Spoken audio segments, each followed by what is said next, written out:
प्रधानमंत्री आज मध्य प्रदेश को देंगे विकास की सौगात। 4000 करोड़ रुपए से अधिक की रेल और सड़क क्षेत्र की परियोजनाओं का करेंगे शिलान्यास और लोकार्पण। प्रधानमंत्री संत शिरोमणि गुरुदेव श्री रविदास जी स्मारक स्थल पर करेंगे भूमि पूजन, स्मारक का भी करेंगे शिलान्यास।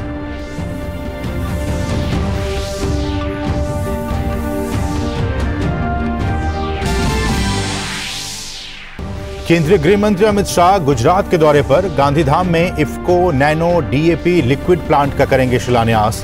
कच्छ में बीएसएफ के मूरिंग प्लेस के शिलान्यास के साथ साथ विभिन्न परियोजनाओं का करेंगे ई लोकार्पण। भुज जेल के कैदियों के साथ अमृत महोत्सव संबंधी कार्यक्रम फ्रीडम एट 75 में होंगे शामिल।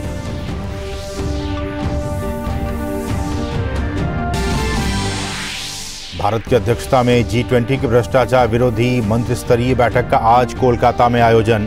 केंद्रीय मंत्री डॉक्टर जितेंद्र सिंह करेंगे बैठक की अध्यक्षता।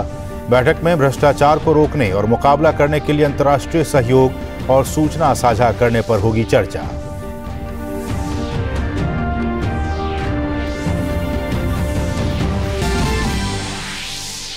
हिंसा से प्रभावित मणिपुर में कानून और व्यवस्था की स्थिति में लगातार हो रहा है सुधार। राज्य सरकार ने किसी भी अप्रिय घटना को रोकने के लिए किए आवश्यक सुरक्षा उपाय। पुलिस और केंद्रीय सुरक्षा बलों ने बिष्णुपुर और इम्फाल के विभिन्न इलाकों में चलाया तलाशी अभियान।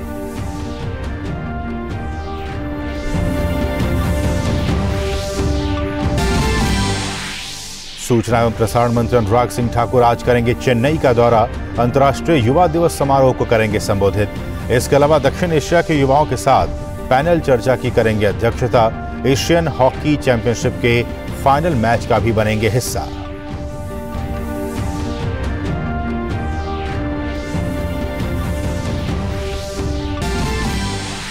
और एशियन चैंपियंस ट्रॉफी के खिताबी मुकाबले में आज भारतीय टीम के सामने होगी मलेशिया की चुनौती। प्रतियोगिता में अजय टीम इंडिया ने सेमीफाइनल में जापान को 5-0 से दी शिकस्त।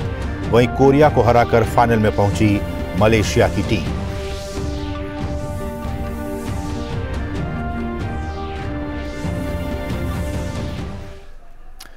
नमस्कार, डीडी न्यूज में आप सभी का बहुत बहुत स्वागत है। मैं हूं असीम मिश्रा।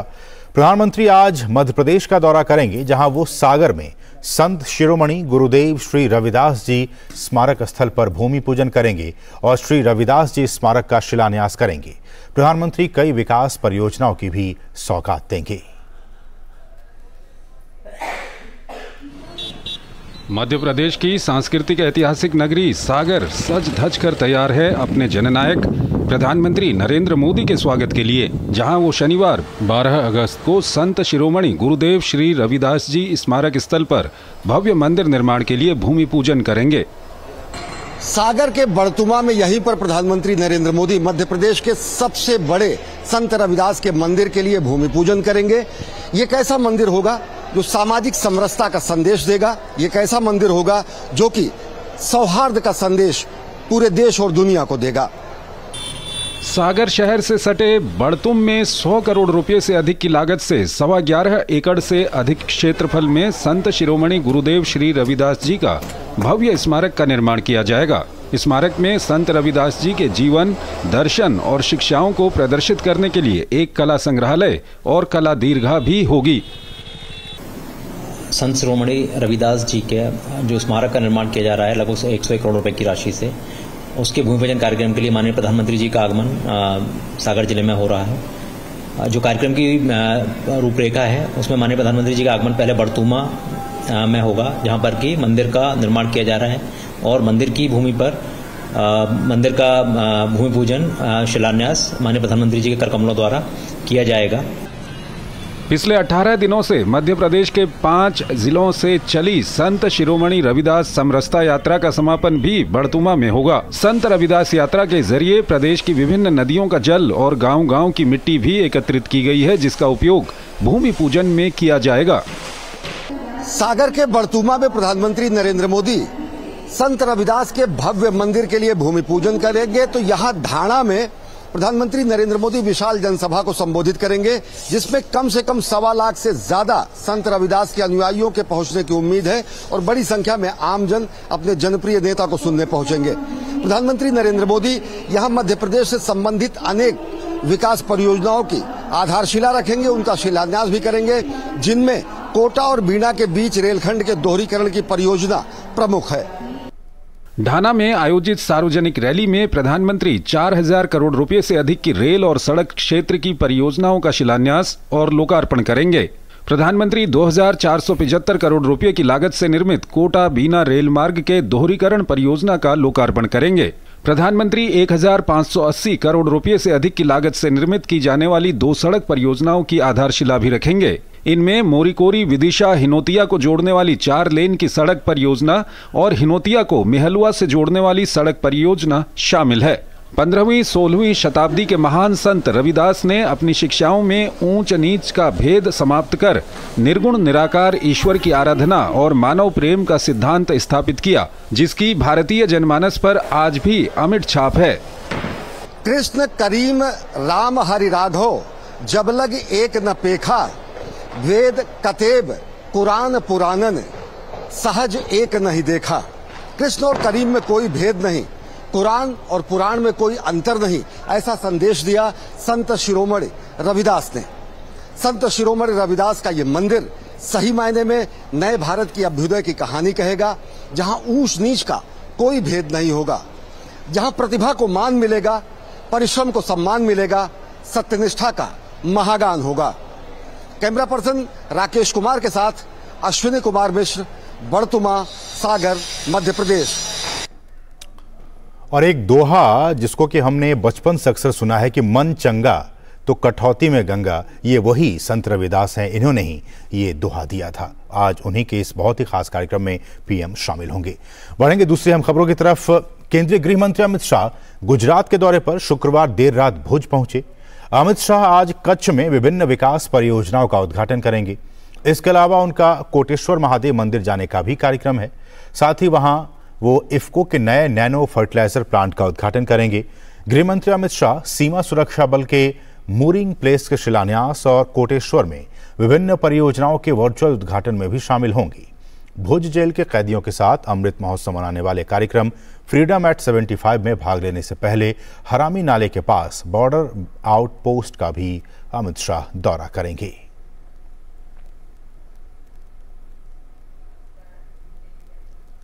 संसद का मॉनसून सत्र कल संपन्न हो गया। इस दौरान लोकसभा में उत्पादकता 45% और राज्यसभा में 63% दर्ज की गई। संसदीय कार्य मंत्री प्रहलाद जोशी ने बताया कि मॉनसून सत्र के दौरान लोकसभा में 22 और राज्यसभा में 25 विधेयक पारित किए गए। इनमें सिनेमेटोग्राफी संशोधन विधेयक, बहुराज्य सहकारी समिति संशोधन विधेयक, जन विश्वास प्रावधानों में संशोधन विधेयक, डिजिटल व्यक्तिगत डेटा संरक्षण विधेयक, राष्ट्रीय अनुसंधान फाउंडेशन विधेयक और जैव विविधता विधेयक संशोधन विधेयक शामिल हैं। संसदीय मंत्री ने सत्र के दौरान दोनों सदनों में विपक्ष की कार्यशैली पर सवाल उठाए। उन्होंने कहा कि सरकार पहले दिन से ही मणिपुर हिंसा के मुद्दे पर चर्चा के लिए तैयार थी और उसने दोनों सदनों में चर्चा के लिए लिखित सहमति भी दी थी। कुल मिलाकर 17 sittings spread over 23 days, 20 bill Lok Sabha में इंट्रोड्यूस हुआ, 5 बिल राज्यसभा में इंट्रोड्यूस हुआ और 22 बिल्स लोकसभा में पारित हुआ, 25 बिल्स राज्यसभा में पारित हुआ, 23 बिल्स लोकसभा और राज्यसभा दोनों हाउस से पारित हुआ। 3 बिल जो गृह मंत्रालय के हैं, जो ओरिजिनली आईपीसी थे, एविडेंस एक्ट और क्रिमिनल प्रोसीजर कोड, ये तीनों का जो बदलाव ला रहा है, ये तीनों बिल हम होम स्टैंडिंग कमेटी को भेजा है। और यहाँ रुकेंगे छोटे से ब्रेक के लिए। आप देखते रहिए डीडी न्यूज। होंगे बच्चे स्वस्थ भले भूलेगा बचपन, इन्हें पिलाओ मुगली घुट्टी 555। मोरे मोरे मो टाप टीप टाप टूम बाम बारा बारा मेरे मो। अबे देख शाम बम बोरो बम बारा मेरे बम टाम टाम टीप टाप बोरो बम शाम बम। You got to be careful. बारिश है, सड़कें बदलेंगी। Switch to Seat. बेटा change soon. It's monsoon. और ब्रेक बाद आपका फिर से स्वागत है। भाजपा के राष्ट्रीय अध्यक्ष जेपी नड्डा आज पश्चिम बंगाल के दौरे पर हैं। लोकसभा चुनाव के मद्देनजर नड्डा यहां पार्टी के कई सांगठनिक बैठकों में हिस्सा लेंगे। नड्डा आज पश्चिम बंगाल के हावड़ा में पंचायती राज सम्मेलन उद्घाटन सत्र में हिस्सा लेंगे। नड्डा बंगाल के पानित्रास में उपन्यासकार श्री शरद चंद्र चट्टोपाध्याय के घर आमार माटी, आमार देश, बियर बंधन, वसुधा बंधन, माटी संग्रह और तिरंगा वितरण कार्यक्रम में हिस्सा लेंगे। इसके साथ ही कोलकाता में नड्डा साइंस सिटी ऑडिटोरियम में पंचायत चुनाव जीतने वाले और चुनाव लड़ने वाले उम्मीदवारों और पंचायत चुनाव में हिंसा पीड़ितों और उनके परिवारों से भी मुलाकात करेंगे। भारत की G20 अध्यक्षता के तहत भ्रष्टाचार विरोधी मंत्रिस्तरीय बैठक आज कोलकाता में आयोजित की जाएगी। बैठक की अध्यक्षता केंद्रीय मंत्री डॉक्टर जितेंद्र सिंह करेंगे। ये G20 ACWG की दूसरी मंत्रिस्तरीय बैठक और ACWG मंत्रिस्तरीय बैठक होगी। मंत्रिस्तर पर होने वाले विचार विमर्श से भ्रष्टाचार का मुकाबला करने के लिए और राजनीतिक प्रोत्साहन मिलेगा, क्योंकि भ्रष्टाचार से निपटने के लिए अंतर्राष्ट्रीय प्रयासों में इसकी महत्वपूर्ण भूमिका है। पिछले कुछ समय से हिंसा से प्रभावित मणिपुर राज्य में कानून और व्यवस्था की स्थिति में लगातार सुधार हो रहा है। राज्य सरकार ने प्रदेश में किसी भी अप्रिय घटना को रोकने के लिए आवश्यक सुरक्षा उपाय उठाने के निर्देश दिए हैं। पुलिस और केंद्रीय सुरक्षा बलों द्वारा विष्णुपुर और इम्फाल पूर्व जिलों के सीमांत और संवेदनशील इलाकों में तलाशी अभियान चलाया गया। इम्फाल पूर्वी जिला पुलिस ने तलाशी अभियान के दौरान 2 हथियार बरामद किए। पहाड़ी और घाटी दोनों जिलों के विभिन्न स्थानों पर कुल 123 चौकियां खोली गईं और पुलिस ने राज्य के विभिन्न जिलों में उल्लंघन के संबंध में 924 लोगों को हिरासत में लिया है। राज्य में आवश्यक वस्तुओं के परिवहन के लिए राष्ट्रीय राजमार्ग 37 पर 158 भरे हुए वाहनों और राष्ट्रीय राजमार्ग 2 पर अन्य 159 भरे हुए वाहनों की आवाजाही कड़े सुरक्षा उपायों के साथ सुनिश्चित की गई है। केंद्र सरकार ने भारतीय नागरिकों को नाइजर छोड़ने की सलाह दी है। विदेश मंत्रालय के प्रवक्ता अरिंदम बागची ने नई दिल्ली में संवाददाताओं से बातचीत में भारतीय नागरिकों से नियामी में भारतीय दूतावास में तत्काल पंजीकरण कराने का आग्रह किया है। उन्होंने बताया कि किसी भी सहायता के लिए भारतीय नागरिक 227-997-59975 पर भारतीय दूतावास से संपर्क कर सकते हैं। The Government of India is closely monitoring ongoing developments in Niger. In the light of the prevailing situation, Indian nationals whose presence is not essential are advised to leave the country as soon as possible. They may bear in mind that airspace is currently closed. When departing through a land border, utmost precautions may be taken to ensure safety and security. Those who may be planning travel to Niger in the coming days are also similarly advised to reconsider their travel plans until the situation normalizes. All those Indian nationals who have not registered with the Indian Embassy in Niamey are strongly advised to do so expeditiously. और जैसा कि हमने आपको बताया कि प्रधानमंत्री नरेंद्र मोदी आज मध्य प्रदेश की यात्रा पर होंगे और पीएम सागर जिले में संत शिरोमणि गुरुदेव श्री रविदास जी स्मारक स्थल पर भूमि पूजन करेंगे और फिर धाना में सार्वजनिक कार्यक्रम में हिस्सा लेंगे। और हमारे साथ इस खबर पर हमारे सहयोगी अश्विनी मिश्रा ग्राउंड जीरो से मौजूद हैं। अश्विनी, आपका स्वागत है। और सबसे पहले तो यही आपसे जानना चाहेंगे कि किस तरह के कार्यक्रम और किस तरह की सौगातें आज सागर को मिलने जा रही हैं।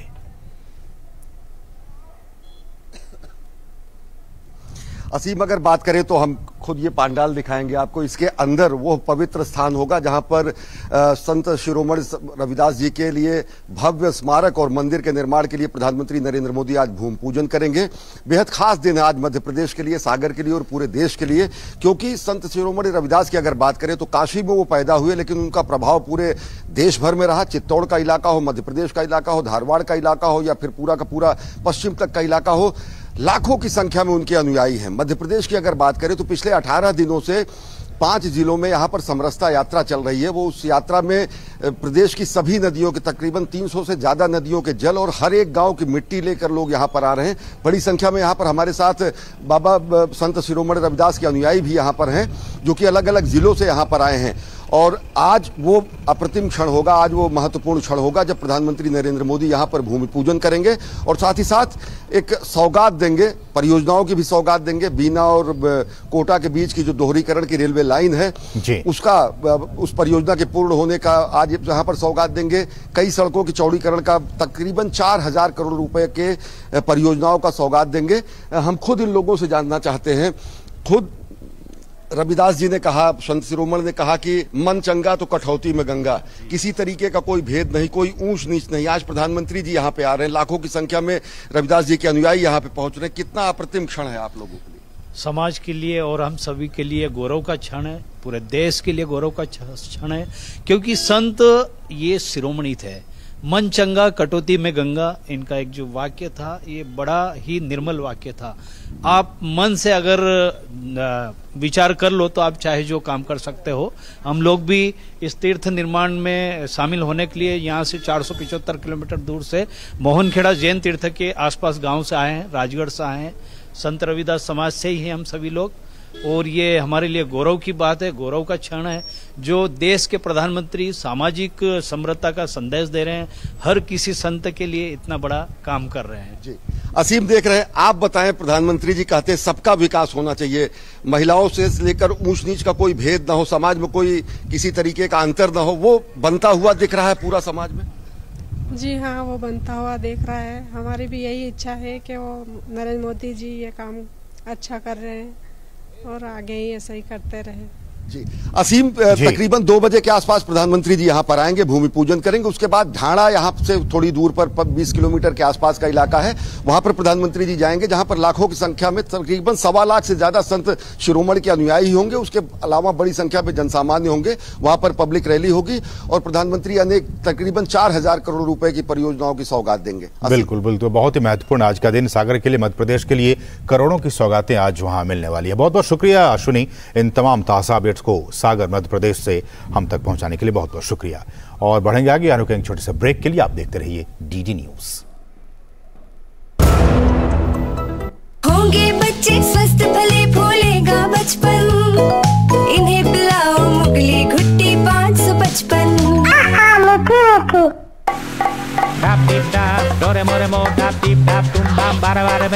अबे देख,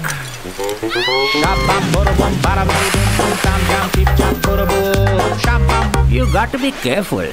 बारिश है, सड़कें बदलेंगी। Switch to Seat. बेटा change soon. It's monsoon.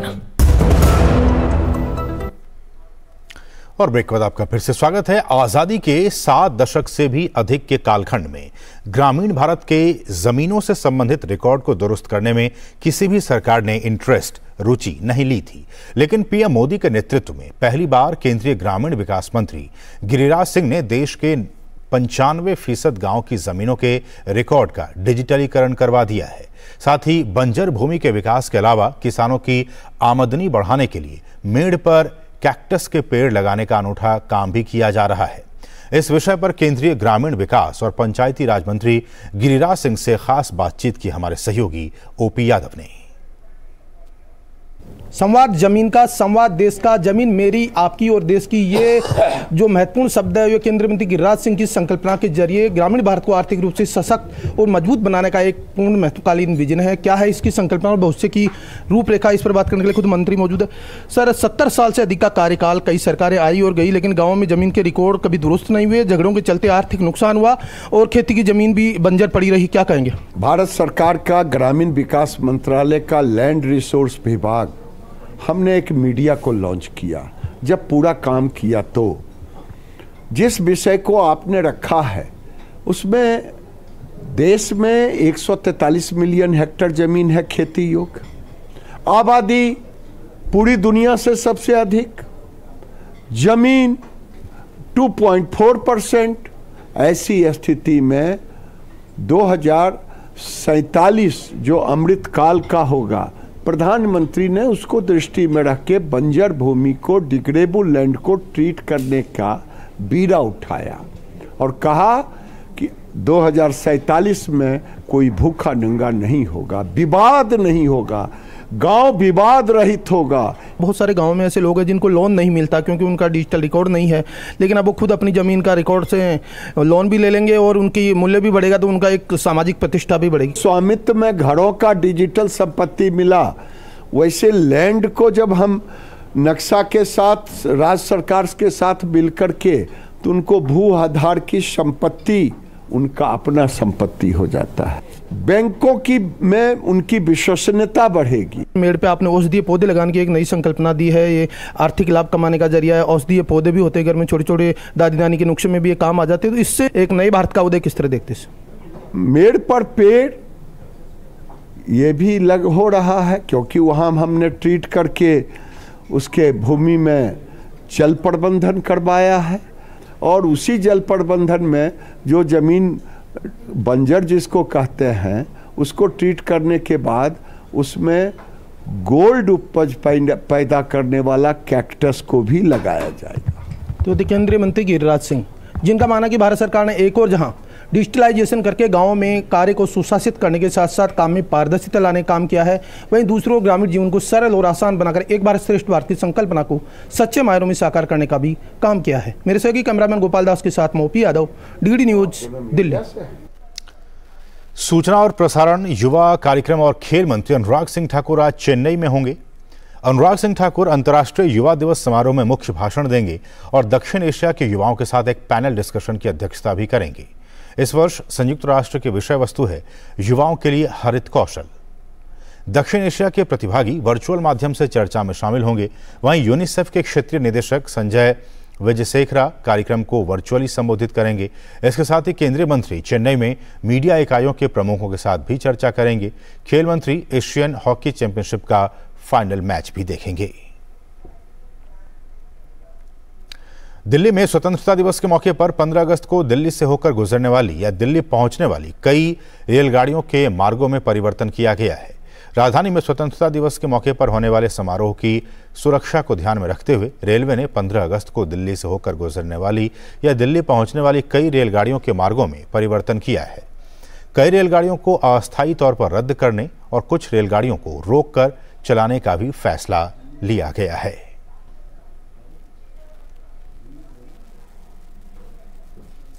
और यहां रुके एक और छोटे से ब्रेक के लिए आप देखते रहिए डीडी न्यूज। होंगे बच्चे स्वस्थ भले फूलेगा बचपन, इन्हें पिलाओ मुगली घुट्टी 555।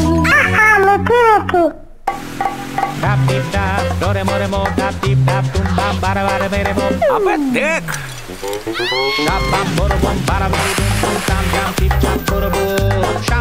you got to be careful. बारिश है, सड़कें बदलेंगी। Switch to CEAT. Better change soon, it's monsoon. और ब्रेक के बाद आपका फिर से स्वागत है। भारत सरकार के सहकारिता मंत्रालय द्वारा प्राथमिक कृषि ऋण समितियों यानी पैक्स का कंप्यूटरीकरण किया जा रहा है। कृषि ऋण समितियों के कंप्यूटरीकरण से ग्रामीण अर्थव्यवस्था को गति और किसानों को लाभ मिल रहा है। देखिए ये खास रिपोर्ट।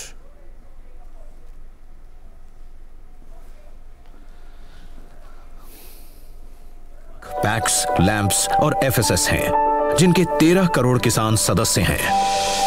पैक्स ग्रामीण भारत के आर्थिक आधार हैं। ये किसानों को क्रेडिट यानी ऋण हासिल करने में मदद मुहैया कराते हैं। ये बीज, फर्टिलाइजर और दूसरी तकनीकी जानकारियां भी उन तक पहुंचाते हैं। लेकिन फिलहाल पैक्स के सामने कई चुनौतियां हैं। अकाउंटिंग की प्रणाली का मानकीकरण नहीं हुआ है और सदस्य किसान अपने रिकॉर्ड कागजात के रूप में रखते हैं। ये स्टेट कोऑपरेटिव बैंक और डिस्ट्रिक्ट कोऑपरेटिव बैंक के साथ ऑनलाइन नहीं जुड़े हैं, जिससे गलत प्रणालियों का पता लगाना मुश्किल हो जाता है और सदस्य किसानों को भी पैक्स के जरिए ऋण प्राप्त करने में देरी का सामना करना पड़ता है। माननीय प्रधानमंत्री श्री नरेंद्र मोदी के दूरदर्शी नेतृत्व में सहकारिता मंत्रालय ने पैक्स के कंप्यूटरीकरण और उसे स्टेट कोऑपरेटिव बैंक और डिस्ट्रिक्ट कोऑपरेटिव बैंकों के माध्यम से राष्ट्रीय स्तर पर नाबार्ड के साथ जोड़ने की एक परियोजना शुरू की है। हम 65,000 पैक्स को प्रथम चरण में कंप्यूटराइज करेंगे। इसका एक अच्छा सॉफ्टवेयर भी भारत सरकार का सहकारिता विभाग बना रहा है, जिसमें सारे काम को समाहित कर दिया जाएगा। माननीय गृह और सहकारिता मंत्री श्री अमित शाह के दिशा निर्देश में 2,516 करोड़ रुपए की कुल लागत से 63,000 पैक्स कंप्यूटरीकृत किए जाएंगे। इससे गरीबों की सुविधाओं में तो बढ़ोतरी होगी ही होगी और ग्रामीण अर्थव्यवस्था को भी नई ऊर्जा और नई ताकत मिलेगी। इसमें ऊर्जा का संचार भी होगा। हर पैक्स को एक कंप्यूटर, प्रिंटर और हार्डवेयर से जुड़ी सहायता दी जाएगी। सुचारू रूप से काम करने के लिए भारत सरकार के दिशा निर्देश पर नाबार्ड ने एक सॉफ्टवेयर तैयार किया है, जो विभिन्न क्षेत्रीय भाषाओं में भी विकसित किया जाएगा और राष्ट्रीय नेटवर्क का आधार होगा। ये ERP आधारित सामान सॉफ्टवेयर है, जो पैक्स के संबंधित सभी कारोबारी गतिविधियों को संभालने में सक्षम है। इसके जरिए पैक्स अन्य सेवाओं जैसे कि अनाज भंडारण, गोदाम, पेट्रोल पंप तथा गैस कनेक्शन आदि दे पाएंगे। पैक्स के कंप्यूटरीकरण से सहकारी बैंकों द्वारा किसानों को दी जाने वाली 5 लाख करोड़ से अधिक की धनराशि का मानकीकरण ऑनलाइन हो जाएगा, जिससे STCB और DCCB की भागीदारी और मजबूत होगी। नाबार्ड द्वारा 5 साल की अवधि के लिए मदद उपलब्ध कराने के उद्देश्य से सिस्टम इंटीग्रेटर्स को नियुक्त किया जाएगा और सदस्यों को प्रशिक्षण भी दिया जाएगा। पर यह कंप्यूटरीकरण किसानों को कैसे फायदा पहुंचाएगा? इस सॉफ्टवेयर से पैक्स के कार्यकलापों में पारदर्शिता आएगी तथा डिस्ट्रिक्ट रजिस्ट्रार द्वारा ऑनलाइन ऑडिट संभव हो पाएगा। सिस्टम पेपरलेस होगा, पैक्स का खर्च घटेगा, कामकाज में कार्यकुशलता बढ़ेगी और कारोबार भी बढ़ेगा। छोटी अवधि के ऋणों की स्वीकृति की प्रक्रिया में तेजी आएगी और लेन देन की लागत भी घटेगी। किसान ऋण संबंधी सेवाओं को अपने घर से ही प्राप्त कर सकेंगे। ऐसे कंप्यूटरीकृत नेटवर्क से किसान राज्यों और केंद्र सरकार की योजनाओं और सेवाओं का आसानी से लाभ ले पाएंगे। जो भी किसान का डाटा है, चाहे लोन संबंधी डाटा है, उसे कितनी किस्त बैठती है, जो भी हिसाब है वो ऑनलाइन होगा। इसलिए जो लेन देन में जो एक पारदर्शिता आएगी वो इस कंप्यूटराइजेशन की वजह से आएगी। पैक्स के क्षेत्र में एक बड़ी शुरुआत हो चुकी है। अभी तक मंत्रालय को 24 राज्यों और 4 केंद्र शासित प्रदेशों से 58,000 से ज्यादा पैक्स के प्रस्ताव प्राप्त एवं स्वीकृत हो चुके हैं। कंप्यूटरीकरण से पैक्स अभियान और मजबूत होगा और इससे सदस्य किसान को और बेहतर सेवाएं मिल पाएंगी। तो हमसे जुड़िए और इस नई शुरुआत का हिस्सा बनिए। तो इस बुलेटिन में बस इतना है, लेकिन जाने से पहले आपको दिखाते हैं देश भर के मौसम का हाल। आप देखिए मौसम के हाल को और हमें दीजिए अनुमति। नमस्कार।